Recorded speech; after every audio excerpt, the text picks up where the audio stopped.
अस्सलाम वालेकुम, कैसे हैं आप सब। Welcome to another video. Hopefully कि आप लोग ठीक ठाक होंगे। अल्हम्दुलिल्लाह मैं भी ठीक हूँ। आज मैं आपके साथ शेयर करने वाली हूँ अपनी ईद की पहले दिन की रूटीन। आप सभी को पता है कि ये एज अ मदर आपको बहुत सारे ईद के ऊपर काम होते हैं जिनको हमने निपटाना होता है, और ये अल्लाह की तरफ से एक ब्लेसिंग होती है। ब्लेसिंग इस लिहाज से होती है कि घर के काम करने से सिर्फ आपको थकावट नहीं होती बल्कि आपको खुशी भी होती है। वो खुशी इसलिए भी होती है कि आप अपने बड़ों को खुश करते हैं, आप अपने बच्चों को खुश करते हैं, एंड ऑफ कोर्स कि आप अपने घर वालों को खुश करते हैं।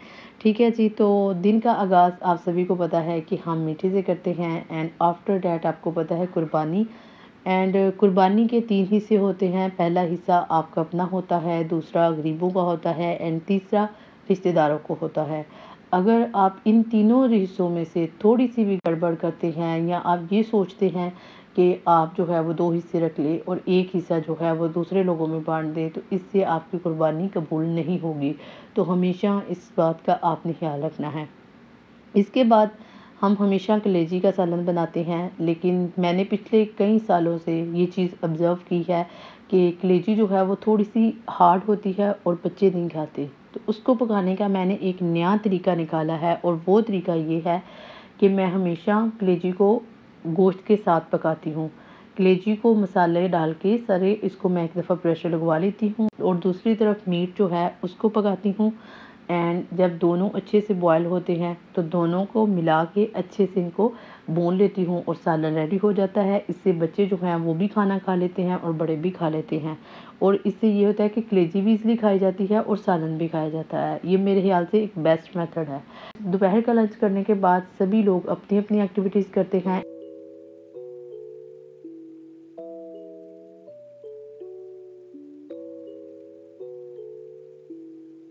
तो दोपहर के खाने के बाद सब जो हैं वो रेस्ट के लिए चले गए, एंड मैंने प्लांट्स को देखा, प्लांट्स को पानी दिया। आपको पता है गर्मी की वजह से इनकी बहुत बुरी कंडीशन थी, तो जो चावलों का पानी उतरा हुआ था ना वो सारे प्लांट्स को दिया है। इससे उनको ठंडक महसूस होगी और वो हेल्दी भी रहेंगे।